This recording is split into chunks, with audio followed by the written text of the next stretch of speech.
So, who gave the Danjeon? The universe gave the Danjeon. So you have to have that mind frame. The Danjeon is a present from the universe. Actually, the Creator created for all of us. So it's that, they say the story that the Creator wanted to give something very special to human beings. But he wanted to hide it away somewhere, so that only those who were seeking for it would find it. Because if you just give everyone a present, they don't know the value of it, it has no value. So in that sense, the Danjeon is a special present for those who look for it. It's only given to living people in a living body who want to do it. It's not invisible beings. It's an immensely valuable object. Even in the universe, it's seen as very, very special. And it's a gift which has to be grown. The Danjeon, I'll explain later, it's a little tiny seed that's planted. So you're not given a Danjeon. Here's your vessel. Begin. So you're given a tiny little seed. But if you look at all through the teachers out there in history, they've all mentioned, like, you know, Jesus talked about the gift of a tiny little seed. That's what they're talking about, this little tiny seed. So it's planted there, but you have to grow it. How do you grow it? What's that? Concentrating, exercising on it. Through your devotion. So you must plant that seed with water and sunshine and love. So it's your devotion to it. So you have to do it every day. And you have to place your mind here and have the mind frame just like you're growing a plant. Same mind frame, because it's very, very precious. But you know, what happens when you don't grow a plant in a precious way? So you have to think about that. So the Danjeon can grow or not grow. But because the universe gives us special present, you think they want to give it again to you? So that's why from the universe point of view, it's very shocked, because this amazing present from the universe is given to people. And it's like, whatever, when I have time, I'll do it. So it's not comprehending. So it's a very, very special gift. So you need to have the mind frame that you're growing this special seed, this plant inside of you. And your devotion will grow again. So, in essence, Danjeon is like an energy pouch as well. So it stores the energy in there. So the Danjeon is a place where you pull in energy of the universe. Also, it burns impure energy. So it's a purifier. So it'll burn the impure energy inside the body. So it'll send out the impure energy and it'll store the pure energy for spiritual evolution, for health, and for improvement. So it's a place that energy is stored and purified. So it's also the mind pouch. So I was saying there, so it's the place that will control the emotions and center the mind and then control your thoughts. So if you have more energy in your Danjeon, then you're just able to handle your emotions more. You're able to handle your mind more. And as you go deeper too, you fundamentally start to see things. Your intuition, the Danjeon is also intuition too, reading into the whole body. So you can just see right away with your intuition exactly what someone has. Everyone has too much of something, too little of something. When you understand that, then you understand everyone in the world. They just have too much of that true energy, so that's why they're acting. Story over. No reason to get emotional about it. They just have too little of that, so that's why they're acting. Story over. Balance. So we talked about, Wednesday night, we talked about what spirituality is, right? And you have your IQ, which you must grow, and then eventually you must grow your original nature from the universe, which is growing your right attitude. Right attitude means the middle way. So your mind frame about everything, your mental attitude. So the Danjeon helps you grow this correct mind frame about seeing the world correctly. Everyone in the world is perfect. Everyone. Even Bush. So everyone is perfect. Perfectly imbalanced. Everybody. Everyone's got a strength and everyone's got a weakness. Everybody. So everyone's going through that. If you get that, there's really nothing to get really emotional about. You just have to go down your road. We feel sorry for the idiots, but anyway, we must go down our road. That is all. So, because in some sense, there's a certain force on the earth that we really cannot change. There's a huge evil force on the earth that's very hard to change, but changing that is not the purpose of the earth. Changing yourself is the purpose of And you becoming connected to the universe is how everything changes.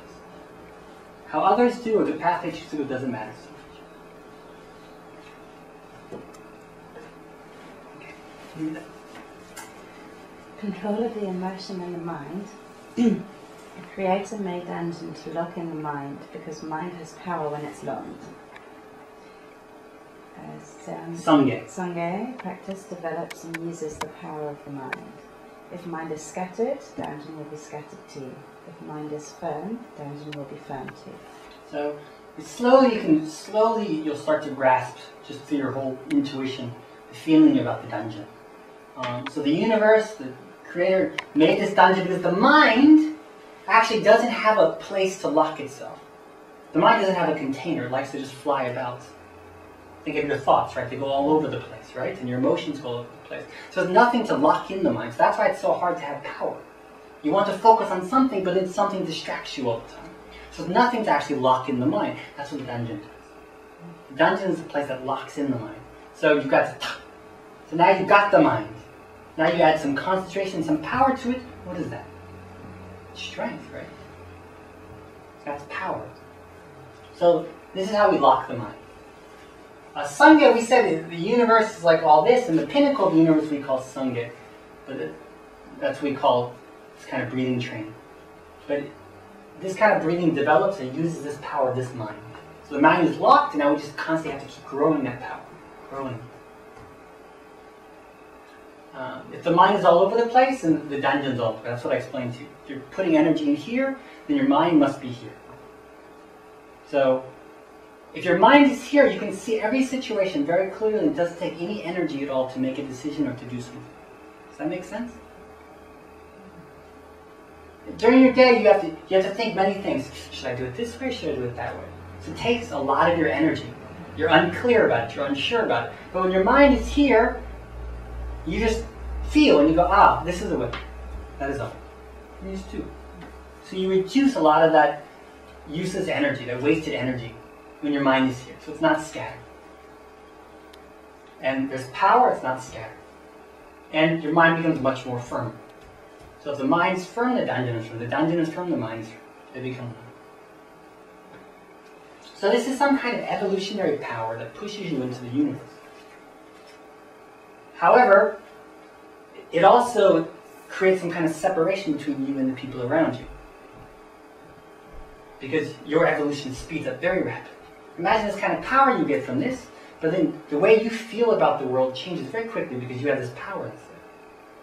So, but other people around you don't grasp it. So you try to explain, wow, I felt this, and I'm seeing this, and I'm getting it. How do you feel? And so what are you talking about? So then you have to, well, that's what evolved beings do. What do they call that? Compassion, right? You just pray that they have the time to awaken, to come to breathe too. But everyone's evolutionary course is different. So just because you tell them, wow, breathing is wonderful, evolution is great, they're like, I'll do it next life. What can you do? Okay, pray they do it next life, you know? That's all you can do, but you're going to give up your evolution because they won't train you?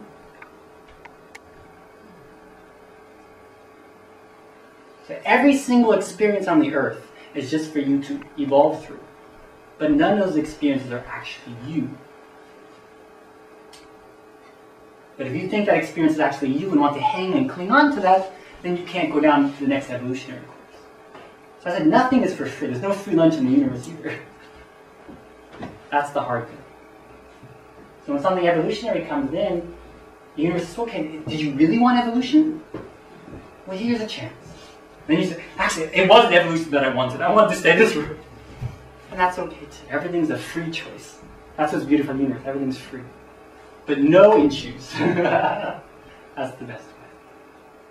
So, mind powers.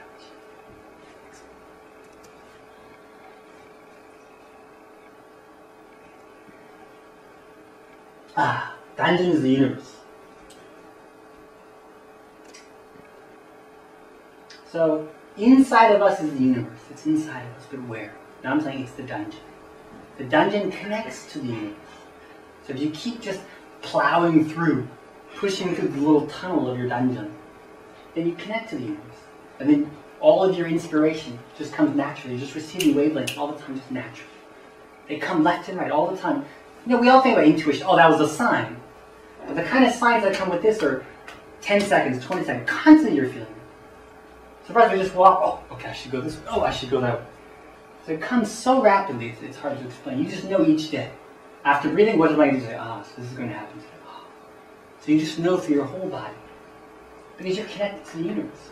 And so also, your consciousness is constantly expanding rapidly as you breathe. Your consciousness keeps rapid. So we talked about, 1 week of breathing, a month of evolution. So your consciousness is so rapidified. It's a different change. So, how many people thought about the universe when you were a child? How did you think about the universe? In what sense? Did you visualize the universe like this, or how did you visualize the universe? I felt myself, every time that I was resting, I felt myself in a black space. I felt the energy around me, but I didn't see it, but felt it as a glow. And I felt kind of like a pink golden globe below me, like a planet. But I didn't see it, but I felt like I was kind of like here, kind of like growing from it or something. These fire people, they're out there, man. Beautiful, beautiful. When the energy is stronger, it is connected with original universe, and the energy plays a role of connecting between the two. When it is connected, everything of the universe is inherited through it. When inheritance has been completed, the level of training will change. So Danjeon is a universe. First thing that happens when you start growing your Danjeon is you can see the universe in your Danjeon. Believe it or not, you start to see stars in your Danjeon, and the moon and the stars. Everything's in your Danjeon. The Danjeon is the universe. So everything is inside of that. So we don't want this universe up here, we want this universe down. There are people who do all kinds of astral travel and all that stuff. But if you travel without any energy in your Danjeon, it all just becomes a fantasy. It's all just illusion. It doesn't become yours. You need energy in yourself to make that become real. Otherwise you just see it and it just disappears. So you're talking like in your mind's eye? It's all just illusion unless you're able to break through the breathing. It won't last. Ask them. Don't believe me. Ask all those people. So that's why when people say, oh, I'm doing astral travel and stuff like that, come down to the earth. Become grounded first. Because all the energy is stuck up here, so they want to float somewhere. They're not grounded first. So connect to the Danjeon, connect to the universe inside you, then receive everything the universe has to give to you. Then comes the next stage. So everything you need to know, everything you need to receive, the direction you want to go down, it's all there inside of your Danjeon. Most of us came down here from other planets. You came down here so that you can send this Earth energy to your planet, because the Earth has all the wavelengths of the universe. So most of our planets, they don't have such a wide array of energy, so they send souls down here to send the energy back. So if you carry on damaging the Earth, there will be less and less energy sent back to those planets. That's Wednesday's lecture. That's a 2012 lecture. We're not there yet. We got breathing first.